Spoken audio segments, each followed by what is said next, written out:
Dubro Suspicion Files.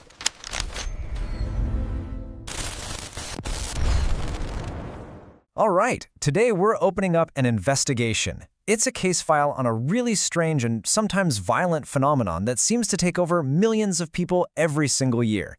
We've dubbed it the consumer trance. So, let's set the scene. Our investigation begins at a very specific moment in time. The date is November 28, 2008, just before 5 a.m. It's the day after Thanksgiving. The air is freezing. Outside a Walmart in Valley Stream, New York, a massive crowd of over 2,000 people, is literally pressed up against the glass doors, just waiting. 2 minutes before those doors were even supposed to open, the glass just shatters from the pressure of the crowd. A 34-year-old temporary employee, a man named Jadimitai Damore, is knocked to the ground and completely overrun. The official report, well, it's brutally blunt. The cause of death was asphyxiation. He was, in effect, trampled to death by shoppers. And this is the question at the very heart of our whole investigation. What kind of force can do this? What compels a person to literally step over a dying man just to get a discount on a TV? Is it really just about a good deal, or is there something else going on, something much stranger, like a kind of mass hypnosis? Okay, so let's start by digging into the evidence for that first theory. Proponents of this idea argue that what we're seeing here isn't rational behavior at all. They claim it's a total override of our normal state of mind, a kind of trance that's being induced by some really powerful forces. And you have to understand, the tragedy in 2008 wasn't some freak one-off event. Oh no, it's part of this well-documented, repeating pattern of what people have started calling retail rage. We've seen people deploying pepper spray over video game consoles, full-on brawls breaking out over underwear. I mean, the behavior is so predictable that OSHA, a federal agency, had to issue formal guidelines for actual riot control at retail stores. Think about that. And here's where it gets really interesting. The media itself might be an accomplice in all of this, right? Every year we see the same stories of zombie shoppers and Black Friday madness. Well, this narrative doesn't just describe the chaos, it actually primes it. It creates this social expectation that a fight is just normal. It basically hands every shopper a permission slip to misbehave. The trance becomes a self-fulfilling prophecy. So, if shoppers are being hypnotized, who's holding the pocket watch? Well, according to this theory, the blame falls squarely on retailers and their pretty sophisticated toolkit. Let's break down the 4 main tools. First, you've got the doorbuster, that insane discount on a hot item that's not really there to be sold, but to create the crowd itself. Second, engineered scarcity, using phrases like limited time only to trigger our primal fear of missing out. Third, the urgency engine, like those countdown timers that totally bypass logic and force you into an immediate decision. And finally, the environmental arms race, stores opening earlier and earlier, making absolutely sure that shoppers are exhausted and not thinking clearly.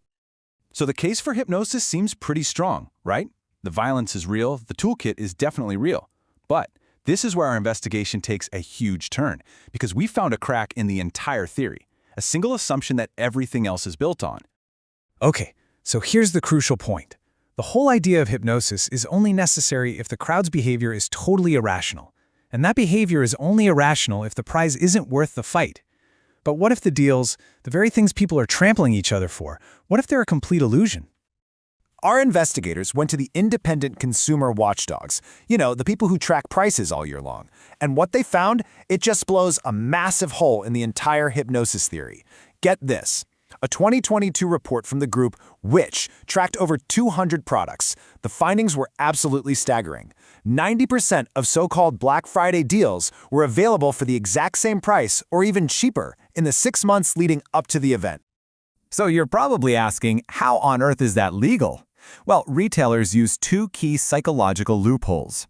First is creating a fake reference price. They might sell a TV for $1,000 for just a few days to establish that as the original price. Then they discount it back to its normal $750 price tag for Black Friday.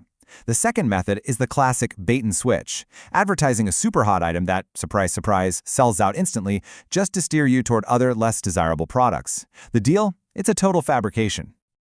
Okay, so if the deals are fake, the whole hypnosis theory just kind of collapses. So, what is really going on? The scientific rebuttal, honestly, is almost more unsettling. It suggests this isn't a trance at all, but a perfect storm of predictable and totally exploitable human biology and psychology. First off, let's talk brain chemistry. When you snatch up that last flat-screen TV, your brain releases a hit of dopamine, the pleasure hormone. It is the exact same neurochemical rush a gambler gets from a big win at the casino. This isn't a trance, it's an addiction loop that retailers are experts at triggering. Next up, it's about social physics. In a big, anonymous crowd, we experience something called de-individuation. It's a fancy word, but what it means is your personal sense of identity and self-control starts to dissolve. You stop feeling like an individual who's responsible for your actions, and you start feeling like you're just one small part of the mob. So that retailer's toolkit we talked about, it isn't for hypnosis. It's a series of exploits that target our known cognitive biases. For example, a countdown timer triggers something called loss aversion. And psychologically, the pain of losing something is twice as powerful as the joy of gaining it. They aren't selling you a product, they're selling you the fear of losing it. And then there's the final piece, the physiological weapon. Those doorbuster sales that start at midnight or even on Thanksgiving itself, that's not just for convenience. It's a guarantee that the most eager shoppers show up sleep-deprived, which absolutely demolishes self-control and leads directly to grumpy moods and really bad impulsive decisions. So this explains how the chaos happens, but it doesn't really explain why we keep falling for it year after year. For that, our investigation has to turn the lens away from the stores and look directly at the accomplice in this whole affair, our own minds. So why do we fall for it? Well, it's because we are literally wired to believe. First, there's confirmation bias. We actively search for any proof that we're a smart shopper, and we ignore anything that says otherwise. Then there's proportionality bias. Our brains demand a grand explanation, like mass hypnosis, for a tragic event, because a simple, unsatisfying truth like a fake 20% discount just doesn't feel big enough. And finally, there's the illusion of control. In a chaotic world, winning a deal, even a fake one, gives us a powerful feeling of being in charge. And the cost of this behavior is very, very real. A trance implies that you eventually wake up, but this data shows the consequences are long-lasting. Just look at the aftermath. A third of shoppers spend more than they planned. A quarter take on new debt. Half of them max out a credit card, and nearly a third end up regretting a purchase. You see, the real trance isn't the chaos in the store. It's the months or even years of financial fallout that come after. Okay, we have now presented all the evidence for Case File 1125. We've examined the crime scene, we've looked at the pattern of behavior, and we've laid out the two competing explanations for all this chaos. So, it all comes down to this. Theory number one, mass hypnosis, is actually kind of comforting. It says some evil external forces to blame. But theory two, psychological reality, is much colder. It suggests the hypnotist is just a set of algorithms exploiting our own predictable brain chemistry.